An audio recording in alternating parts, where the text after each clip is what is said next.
Hello everybody, good evening, welcome to the United Stands. I'm Mark Goldbridge and this is your latest Manchester United news as Erik Ten Hag receives what can only be described as a very fair job warning from INEOS. Also, I want to pick up on what Nagelsmann's saying. If you want me, it's your call, come and get me. We'll be talking about that as well.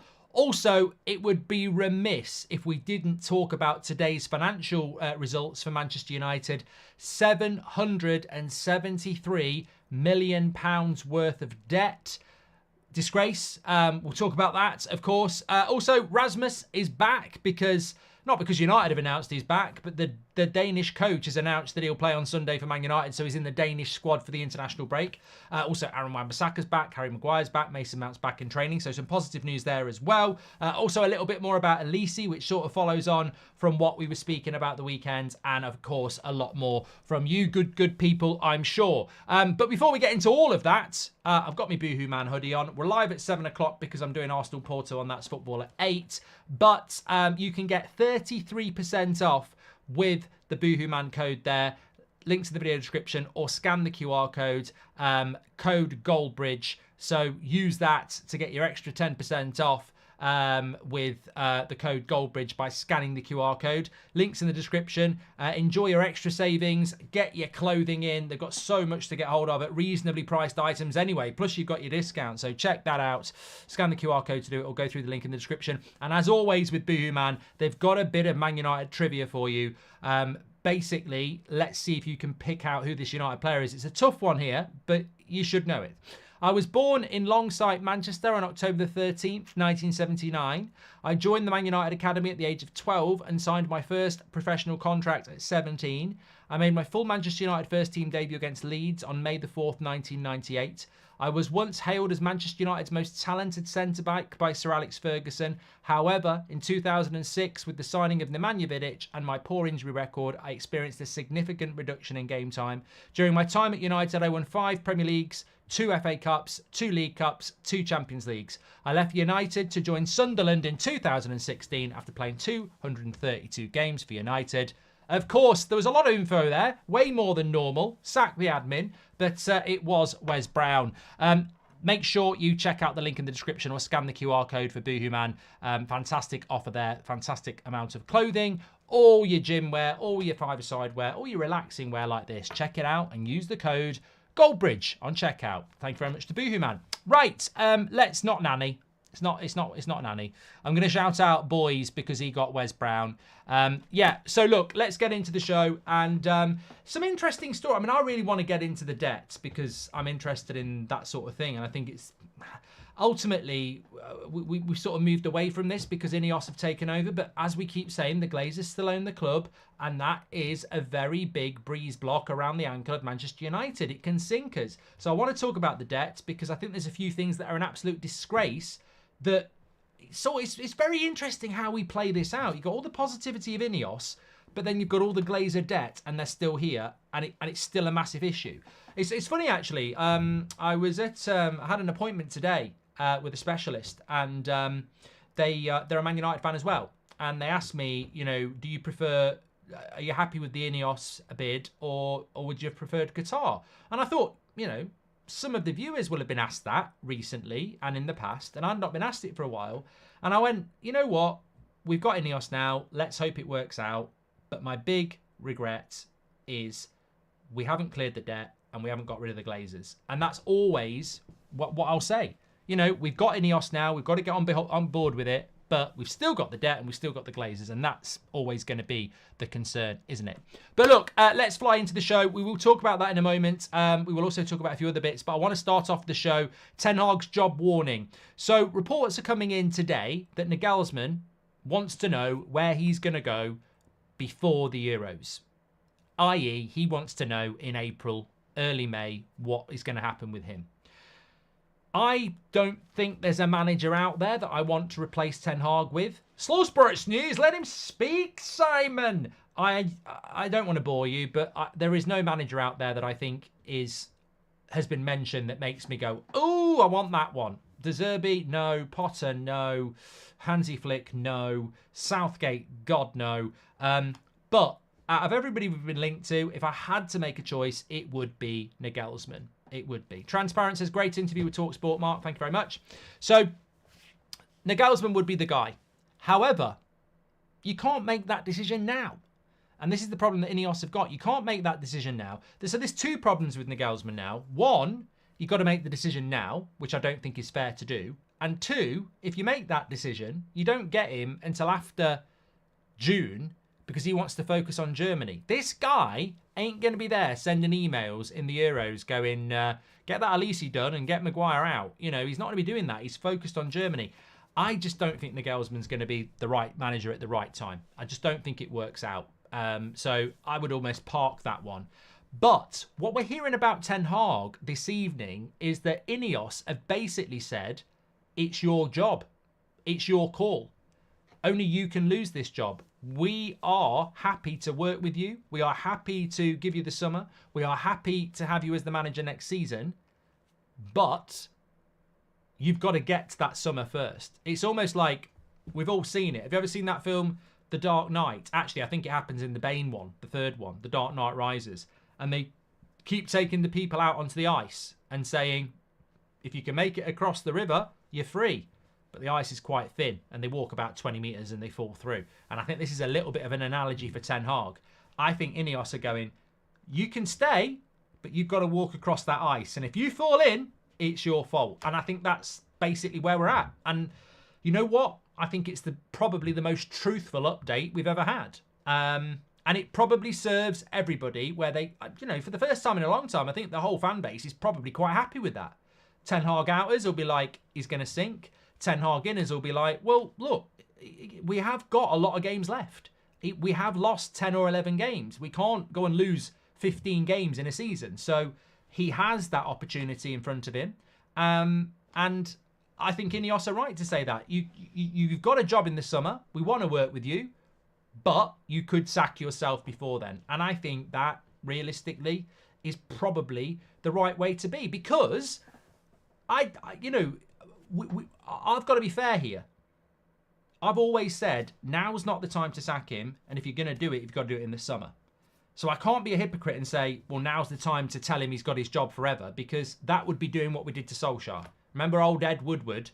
We're going to wait till the summer to find a manager. Oh, he's at the wheel. Ed Woodward's there. Sign the contract. How does it feel? You're not a fan, Ed. You're meant to be the fucking CEO. You know, you can't be doing that. And it is wrong to commit to a manager long term at this moment in time.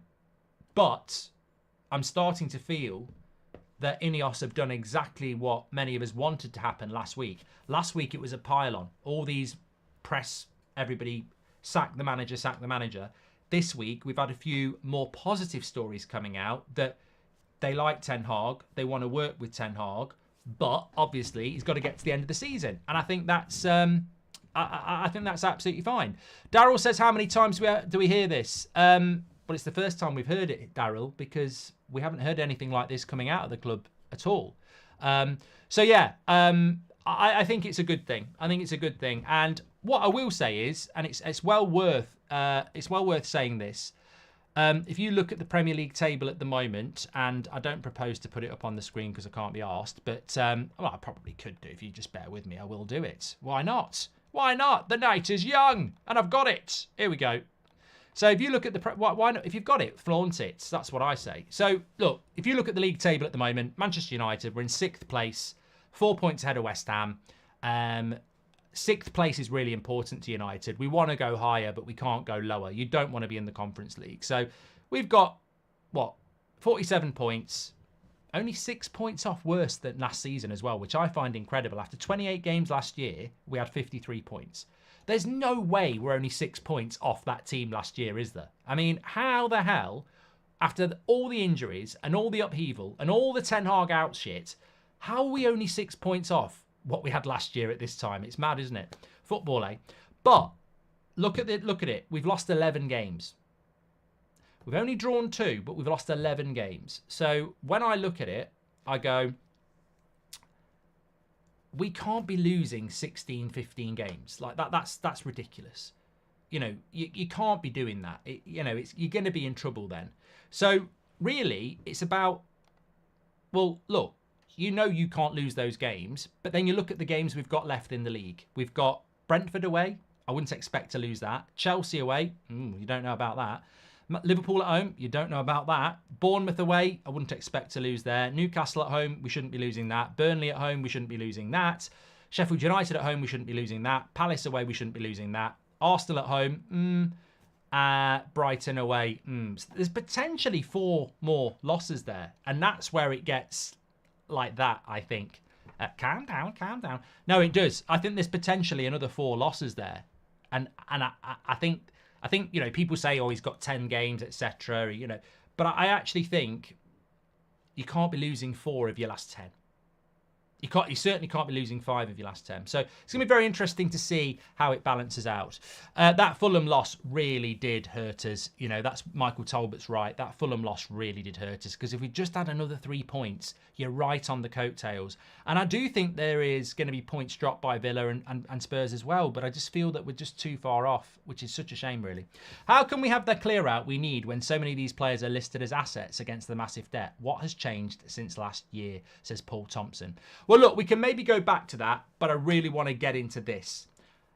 Manchester United's quarterly revenue has come out today, and we have had an increase. But a lot of that's down to the fact that we qualified for the Champions League and we played Champions League games. This quarter without Europe, it's going to be very interesting when that comes out. But the most interesting thing for me is that the club has £773 million worth of debt. Now, some journalists have chosen, I think Mark Ogden said, £773 million of debt. Where's the 1.3 billion gone from INEOS? We know where that's gone. And why is this football club asking for a stadium to be built by the taxpayer when it's got £773 million worth of debt? Well, look, I think that's just reactionary in a sense, because we don't know what's going to happen with the stadium. We don't know that there's going to be public funding for it. We don't know whether we're paying for it. And also there's regeneration around the area. Maybe we're going to build our stadium, but all the infrastructure around it will be done by the government. I don't know. I don't know. That's not my issue. My issue is Manchester United are £773 million in debt. I don't think there is a football club in the world at the moment with that level of debt. Certainly not in the Premier League, I don't think. And I think it's an absolute disgrace that we are in that much debt. And it is remarkable that 1.3 billion has just been spent to buy 25%, and none of it's going to come into the club. I mean, I don't even know whether we should be angry about that, because it's just not going to come into the club. That is profit for shareholders, and that is profit for the Glazers, even though they've never put a pound of their own money in their life. So, you know, we are still going to have £773 million worth of debt, and look, it's still there. How it impacts us, I don't know, but it is still there. And I just think we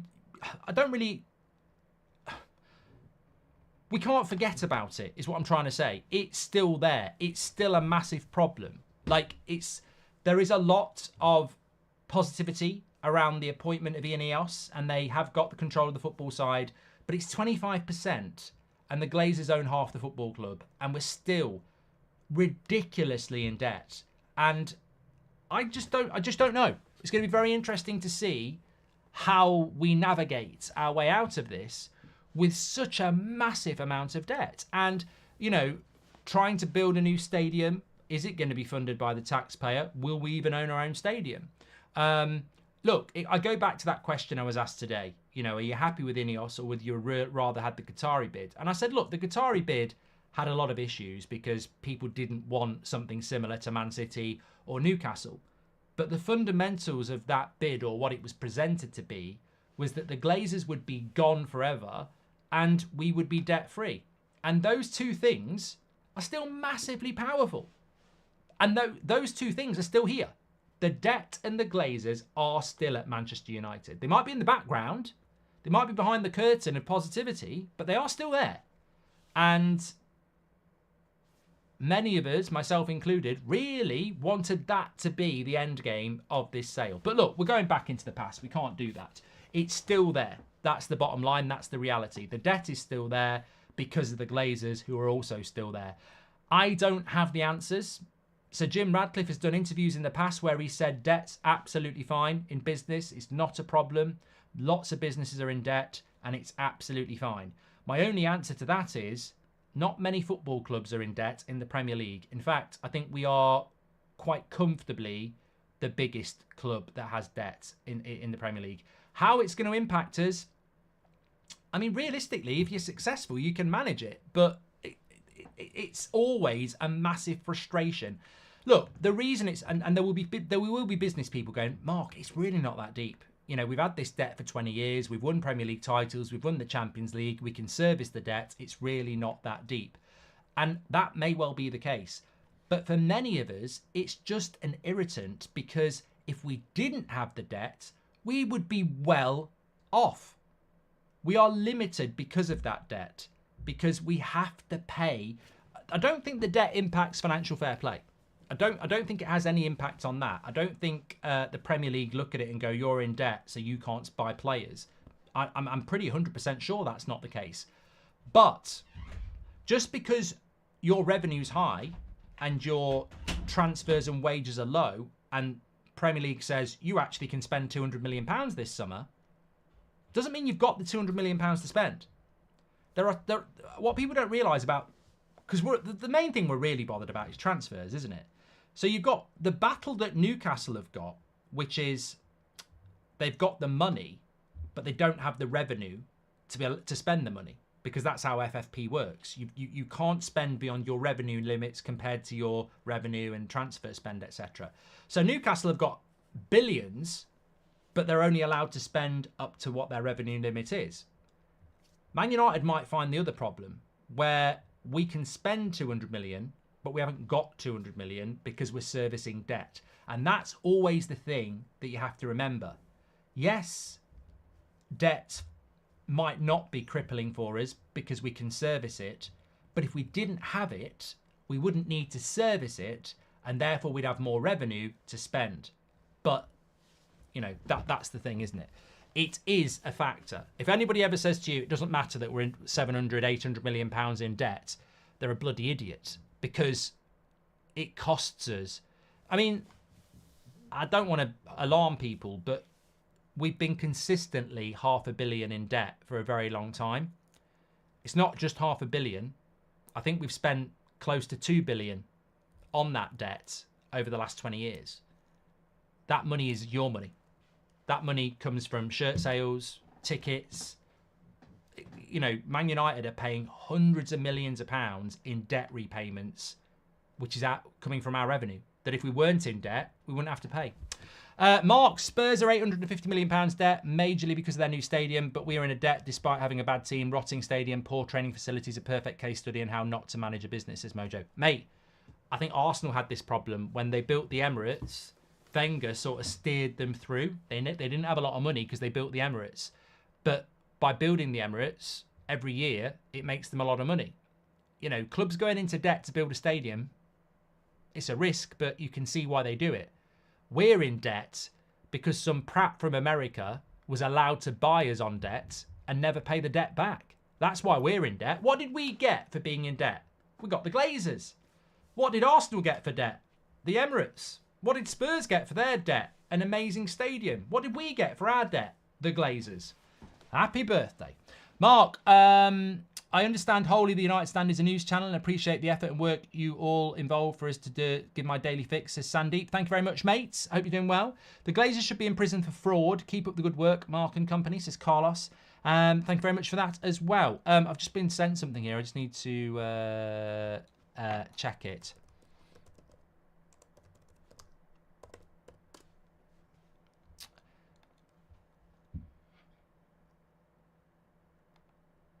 Let me have a quick look.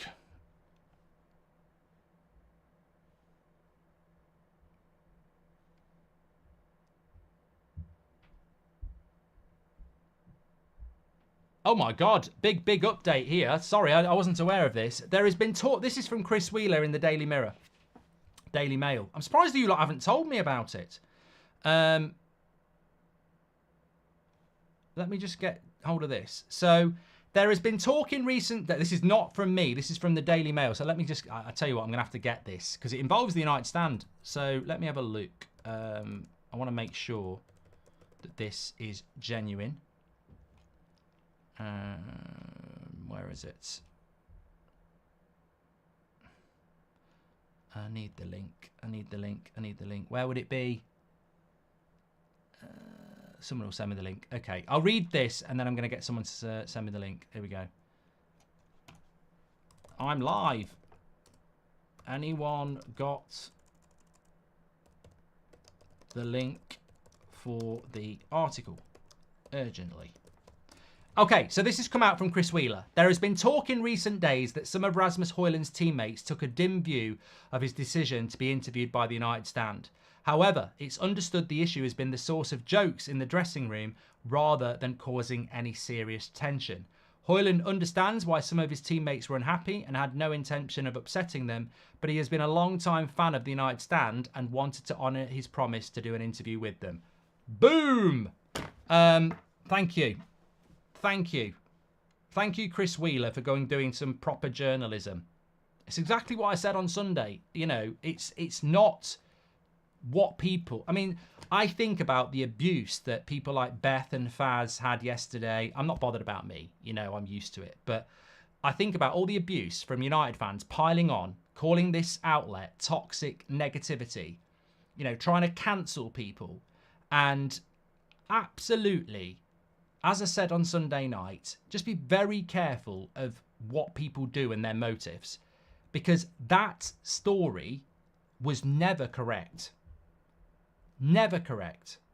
It was never about that. And, you know, the fact that we almost kidnapped Rasmus to do an interview with him and none of his teammates knew and they were furious. It was never true. Never true. And I know a lot of you know because I told you on Sunday night, but it's nice that it's actually now been verified because, you know, well, not verified, but it's now that, you know, it's nice that it's now coming out that, you know, the truth around it because it's just not true. And look, Chris Wheeler says it's a standing joke. You know, it's he basically says the Rasmus Hojlund interview with your YouTube channel United Stand has caused less of a stir inside the dressing room as it has outside the club.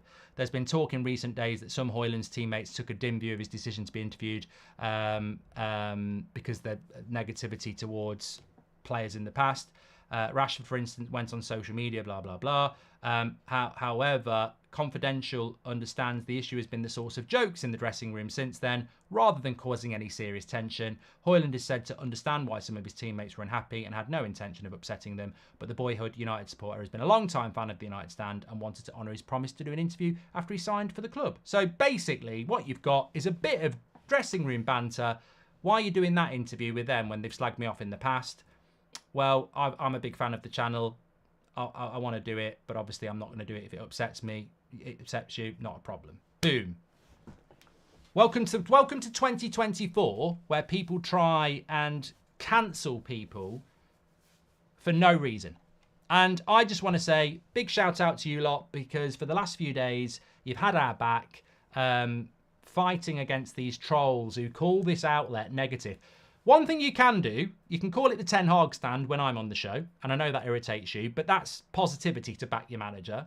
And I think that this season, I don't really think any player's been criticised massively. I went too far with Amrabat in the Manchester derby, but that was passion.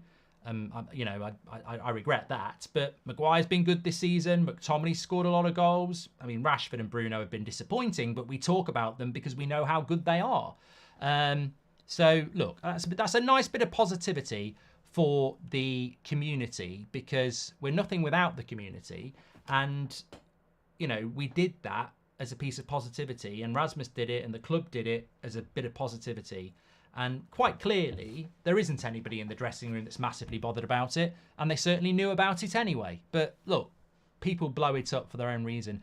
I actually was speaking to somebody about this today, and I said, to be honest with you, they've got what they deserved, haven't they? They're just trying to stir up trouble to stop these things from happening in the future and maintain the status quo. So fair play for that story coming out, because it only verifies the truth. Mark, my granddad is a huge United supporter and got me into supporting United. He was diagnosed with dementia and we love your streams. Thank you, says Huge Lad 569. Big shout out to your granddad, and let's hope that we can have some more positive times to come together as well. Hi, Mark. Hope you're well. Just wanted to send this support in the community and to say thanks for all you do. Glazer's out and the debt, says Locke. Appreciate that. And MCM says, are you going to call out Andy Mitten? No, I never did. Again, that was just social media trying to cause some issue. I don't even know if Andy Mitten wrote it. I follow Andy Mitten. I followed him for years. I've got no problem with him. But that's social media creating an argument between two people that never existed. When I was mentioning jealousy, I was talking about the aggregators on Sunday morning who, tried to bury us, and yet they've been friends with us for years, but then they try and bury us. That's what I'm talking about, jealousy. Ollie was asked about Ronaldo, Sancho. Do you think he should have been asked about Van der Beek too in that overlap interview, says Jerish? No, I don't, because I don't think Donny van der Beek is high profile enough to be asked about on the overlap. I think he's Ronaldo, Sancho, they're big stories. Donny van der Beek hasn't succeeded under Ten Hag at Man United either. So I don't think that he needs to do that, if I'm being completely honest. Want to just quickly talk to you about Rasmus, by the way. The Dutch, got nothing to do with the Dutch. That's Donny. He's not been called up. The Danish coach has come out and said that Rasmus will play on Sunday against Liverpool, and therefore he's in the Danish squad for the international break. I actually think this is a good thing. Normally I don't, but I actually think this is a good thing, because normally I'd be going, I don't want Man United players going on international duty, and I really don't want Bruno to go. I don't want Bruno to be... I'd love Bruno to have 2 weeks off. I don't want Bruno to go, but of course he will. There are other players that I don't want to go. But for Rasmus, I think it's really good that he goes, because he's not played a lot of football in the last 3 or 4 weeks. So if he plays against Liverpool and then he goes and plays a couple of games for Denmark, which obviously he loves doing, then he comes back to us for the Brentford game, then he will be a lot fitter than he would be having played 1 game and then having a 2-week off again. So I think it's a real positive. Some people will say, yeah, but what if he gets injured on international duty? Well, yeah, I mean, that risk is always there, but I would like to see him getting up to match fitness, because that Brentford game after the international break is absolutely massive. So no, I think it's a real good thing. I am doing Arsenal versus Porto straight after this part. So yeah, Rasmus is back for Sunday. Mount's back training today. Wan-Bissaka's back training. It's interesting, I mean, we're not going to preview the Liverpool game until Thursday, but what are your thoughts on this? I was in a group chat today and somebody made a great point. In fact, I can do a poll on this. I really want to get your thoughts on it. Dalot, right back, left back, against Liverpool. So get involved in the poll. Would you put Dalot at right back or left back against Liverpool? Now, if you put him at right back, Lindelof plays at left back. If you put him at left back, Wan-Bissaka plays at right back. So what would you do? Now, the argument somebody put forward, which was really good, was I get that if we put him at left back, we can have Wan-Bissaka at right back and we've got 2 proper fullbacks. But Dalot and Garnacho are actually building a relationship together. So if you move Dalot to the left, you break up the relationship with Garnacho. So I thought that was quite an interesting point. But Liverpool are better than us, and they've got the best player in the Premier League on the right wing. So the relationship between Dalot and Garnacho may be redundant going forward, because Liverpool are better than us and we're probably going to have to defend more. And because we're going to have to defend more, I want my back 4 to be as balanced as it can be. So Dalot goes to left back and Wan-Bissaka comes in at right back. So, Savage is great. Dalot is playing great at right back. Marvin says Salah against Dalot. Well, I'd rather have Dalot against Salah than Lindelof. I mean, Lindelof's basically took one for the team over the last few weeks. It's like asking a snowman to open the batting against Australia. It's just an object. But you can't put Salah against Lindelof. It would be a bloody nightmare. So I think for me, Dalot's got to move across to left back, and you put Wan-Bissaka in at right back. And Wan-Bissaka is a good defender, and we're going to defend a lot in that game. So I personally do think that it would be a good idea to do that. But look, it's all about opinion. You can certainly express yours as well. United were after Sancho for 18 months and Sancho amounted to nothing. Could Ashworth bring a similar situation where we waste time trying to get him, says Sullivan Strong? Well, I've heard that Newcastle might go for Paul Mitchell, which would be funny, wouldn't it? But look, the Dan Ashworth thing, I think we need to accept that Dan Ashworth's going to be our director of football. The frustrating thing is that he could take some time to come in. United will still be capable of doing stuff, of course they will. But yeah, of course, you want him in ASAP. Harry Maguire is expected to be named in Gareth Southgate's England squad on Thursday as well, despite missing the last month of football with a calf injury. So he's back training now. Some might say that these players are getting back for international duty, but you know what? I don't think that's fair. I think it's coincidental. There may be a motivation to make sure that they're back for the international duty. Maybe they could have been back a little bit sooner. I don't know. But what you've got to remember is, or maybe they could have took it. I don't think they could be back any sooner, to be honest. Maybe they could have took a little bit longer to come back. But what you got to remember is this is the last international break before a major tournament. So you want to be involved. You don't want to miss this international break. So I can see why players want to come back. And look, more importantly, hopefully, after the international break, early April, we will have Martinez back as well. Because if we can get Martinez back, we're still... You know what? It's a really interesting point about Dalot, isn't it? Because it's not just for this game. A puppy's not just for Christmas. This is long term. Who's playing left back till the end of the season? Malacia is still injured. Dalot's going to have to go to left back for the rest of the season. We can't play Lindelof at left back when Martinez is back. We need somebody to play left back for the rest of the season because Luke Shaw ain't coming back and Malacia is not coming back. So I think Dalot's going to have to move to left back and Wan-Bissaka's going to have to play at right back. That's my opinion on it. 64% of you are putting him at left back, but 37% are keeping it at right back. The only thing I would say about that is what you're going to do for the rest of the season then. You're going to keep Lindelof at left back all season. We won't be able to play a high line even when Martinez comes back. Mojo says, in 19 years of Glazer's ownership, United have paid 1.3 billion in interest costs. Glazers raised funds by issuing bonds at 23% interest. The debt went up because the investors encashed the bonds around COVID, leading to a 150 million credit line and a further 200 million loans raised to keep signing players. Yeah, 1.3 billion in interest costs, and we're still 780 million pounds in debt. Read that and weep. Read that. No, literally do weep. Go and get the tissues. We've paid 1.3 billion in interest. We're still nearly 800 million pounds in debt. We're not clearing that tomorrow. So that's 2.1 billion. And we're going to keep servicing it. It's not going to be long before we've spent 2.5 billion on this debt. 2.5 billion. 1.3 already paid.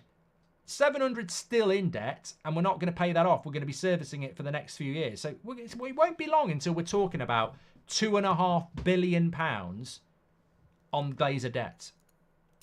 Wow. This is why it's important to talk about it.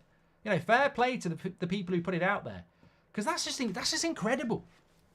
We're at 2 billion already because of this debt. Imagine if we didn't have any debt, what we could have done with that 2 billion. That builds you a Wembley of the North. That 2 billion builds you Wembley of the North with no debt. That 2 billion, well, what does it do in the right hands for buying players? Massive. Mojo's been a member for 54 months. He's a legend. Vacation says Wan-Bissaka could play at left back. Ten Hag has done it before and will again. Wan-Bissaka and Salah will be the matchup. He could do that, Vacation. He could do that. Robert McCormack says we ain't attacking much against Liverpool. I agree, which is why you put your two fullbacks who can play at fullback in there, certainly. What's happened to Sir Jim's billion, says Ronald. Well, basically, if you imagine Sir Jim if you imagine this chair is the debt, right? This chair here That's 1.3. That's the 800 million pound debt, yeah. And I'm 1.3 billion from Sir Jim. So here I am. I'm in Sir Jim's pocket. He's paying for Man United. I'm 1.3 billion. This is the debt, right? And the Glazers, they're over here, right? So Glazers are here. Debt is here. Sir Jim Radcliffe is here. And I'm 1.3 billion. Hello, Glazers. I'm about to give you 1.3 billion, yeah? I'm sending it over by wire transfer. Here I am. Hello, I'm Mark Goldbridge, but I'm 1.3 billion. Let me just walk past this big pile of debt. And now I'm in the Glazers' lap. And there's the debt. Still there. That 1.3 billion never, ever goes anywhere near this football club. It goes straight into the pocket of the Glazers and the shareholders. So they get to make profit out of this football club again to go with their dividends when they've never put a pound in. Never put a pound in. Never put a pound in. Bought us on debt and have now took 1.3 billion as well. It's disgraceful. It's absolutely disgraceful. And some might say, in fact, some do say, when you talk about all these protest groups and you talk about all these protests and you talk about all us who go Glazers out, you know, full sale or no sale, some would say, why has that all stopped? What do you think? Why is it all stopped? The debt's still there. The Glazers are still there. Why is it all gone? People are enjoying my acting. It's probably going to get clipped up and used by Newsnight and Sky Business, but you can use it. But yeah, it is incredible that 1.3 billion has just been used to buy 25% of United, and none of it goes into the club. I mean, look, if I was the Glazers, right? If I was in that situation and I owed the club, in no way would we ever be in debt. But my conscience as a Man United fan would be, when I get that 1.3 billion, I'd be going, I love Man United. This club's in debt because of me. I'm going to stay as a majority holder, and I'm also going to take all of the money. Just let that settle for a minute. They put the debt on the club. They sell 25% of it for $1 billion, whatever. They keep the debt on the club and they keep hold of the club. So they keep 50% of the club, they keep the debt in the club, and they take $1 billion for themselves. That's not... You know when Sir Jim said, I've met the Glazers and they really care about the football club. They don't care about the football club because they've never, ever acknowledged what damage they've done to it. You know, we're talking last week about Old Trafford. I don't want to leave Old Trafford. Some people don't want to leave Old Trafford, but the reason we've got to leave Old Trafford is because they let it rot for 20 years. You know, they're still here. They're still here. Gordon is out for 8 months, says Brandon. Bloody hell. That's a blow. Well, that's good for Rashford. I mean, I'd take Rashford to the Euros anyway, but, I mean, he'll definitely be going now. Bad luck on Anthony Gordon. Really, really bad luck. Mark, you've really helped me through uni. Thanks, says Daniel Sturridge. Yeah, I want billing for that. You know, it's the last time I do your coursework. Start, bench, sell. Mainu, Garnacho, Hojlund, says CXCH. You know what you can do with your start, bench, sell on United stand? You can swivel on it. On That's Football, I may consider it. I'm not doing a bench, start, sell of Mainu, Garnacho, Hojlund on United stand. I don't have to do it. I'm not contractually obliged to do it. I'm not going to do it. Let me just close this poll here. There was something else I wanted to talk to you about, by the way. I know I've got to go and do Arsenal against Porto, but please do smash a like on the video. We're very close to 1,000 likes, but that's not what I was going to say. I wanted to talk to you about Elise. Remember on Sunday morning, I sort of gave you the exclusive that he wants to come to United and it's there for United to do it, and it's basically a deal done as long as, well, as much as a deal can be done in mid-March. This happened with Akanji 2 years ago. We had conversations with him. He wanted to come. Ten Hag didn't want him in the summer, so the deal didn't happen. If we get a new manager in the summer, we might not sign Elise. So, look, but he wants to come to United. Man United want him, and he's got a release clause. So it's basically there for United to do it. Now, I agree, some people might not be comfortable with that, although we've been right in the past about people like Rasmus and Alexis Sanchez and a few others. But I get that. But if you've been keeping your eyes and ears to the ground over the last couple of days, you'll have heard things like Elise wants to come to Manchester United. This is a deal that Man United expect to get done. They expect to win the race. So just to put your mind at ease if you want him, following on from that story on Sunday, it's not because we had that story. Other people are now talking about the same thing. So look, it's looking very good in relation to Elise. I would still say, if we're changing the manager, that could impact it. I would still say, you know, how he returns from his injury or his injury record could change it. But my overarching thing is one of excitement, because I still really don't understand why you'd spend £50 million on a winger when you've got Garnacho and Rashford. So interesting to see how that comes about. But he's a really good footballer, you know. He is a good footballer. I was thinking about this the other day. You know, I think sometimes we start thinking, I mean, I've heard people saying it's just another Sancho. And I'm like, have you actually watched him play? He's much quicker than Sancho. I see what people are talking about, because he actually is quite technical in relation to the passes he makes and the movement he makes. But he's quicker. He's more direct, and he's got a much more traditional winger cross where he can really whip a cross in at speed from virtually a standstill position. So he's very different. But obviously, we don't know. Look, I don't know how it works. I really don't know how it works with regards to having Rashford, Garnacho and Elise. Maybe we're just buying him for the bench, you know? Robert says, I'm a bit worried about his injury record. A. Jose says, Elise and Tony. I don't think Man United will go anywhere near Tony. I was told something the other day, and it'd be interesting to see if it comes true, because not everything you hear is true. And as I said, with the Elise stuff and, you know, McTominay, Rashford and Bruno staying, that's really good source. This is not the best source, but I was told Arsenal are not going to go anywhere near Ivan Toney, because they've got concerns about his suitability within Arsenal. Now, read into that what you like, but I don't know what that means. But could it be personality? You know, I don't know. Maybe some of his interviews have rubbed people up the wrong way. I don't know. So I can't imagine. I just don't think Man United will go anywhere near it, Ivan Toney, because I just don't think they can afford, and it's not even his fault, I just don't think they can afford to get it wrong on recruitment anymore. And some would say, maybe unfairly, there might be a few red flags with Ivan Toney in relation to some of the ways he's spoken in his interviews.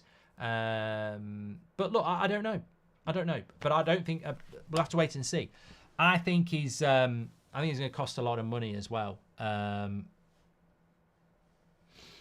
It's incredible. But love that. Okay. Big shout out to Chris Wheeler, by the way. He's been on the channel before, but that article has sat so many people down. They're running out of chairs on Twitter. We're on That's Football in about 10 minutes for Arsenal against Porto, so we can continue the conversation there. Absolutely looking forward to that. I mean, honestly, never normally in this position, but want Arsenal to win, because I know it's only slim chance of United getting 5th place, but if all these English clubs keep getting knocked out like we did, it won't happen. Thanks everyone for watching. We're back at 10 a.m. tomorrow, of course, unless anything breaks before then. Let's not get started on the dividends, says Mojo. They've been taking that out as well. Yeah, Mojo's on it tonight, and he's absolutely right. Evening, Mark. With us being heavily linked to Elise, would this lead to you think that maybe one or more of our wingers could be heading to the exit, says CJ? Well, I don't think Rashford's going. Garnacho's certainly not going. So, yeah, Sancho, maybe Ahmad, Pellistri, Greenwood. I think all, you know, maybe 3 or 2 of those go, definitely.